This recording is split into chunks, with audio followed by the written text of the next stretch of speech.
こんにちは、マカロニです。最近スーパーで菜の花が並ぶようになりましたよね。菜の花の季節になると、春が来たなーなんてワクワクします。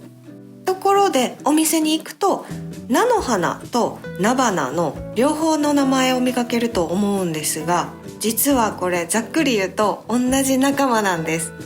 菜の花はアブラナ科のお花の総称で、その中でも食用として改良されたものの商品名に菜花という名前が使われていることが多いんだそうです。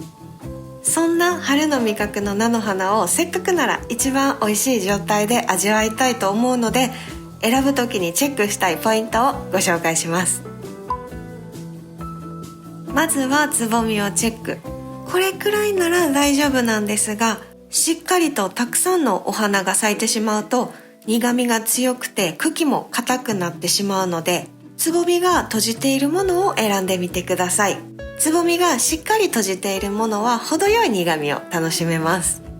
次に切り口です。茎の断面がみずみずしくって、中心に空洞がないものが柔らかくて美味しい目印です。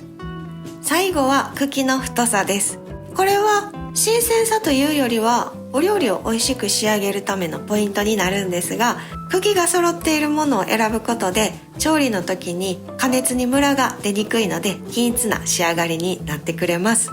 これらを踏まえてスーパーでぜひ見てみてほしいんですが、菜の花っておひたし以外どう使えばいいかわからないっていうお悩みをよく聞きます。そこで今回はそんな菜の花を主役にした春のレシピをまとめてみました。しっかり食べたいメインからパパッと作れる便利な副菜まで、どれも本当に作りやすいものばっかりなので、菜の花が売ってるこの時期にぜひ試してみてください。それでは菜の花レシピスタートです。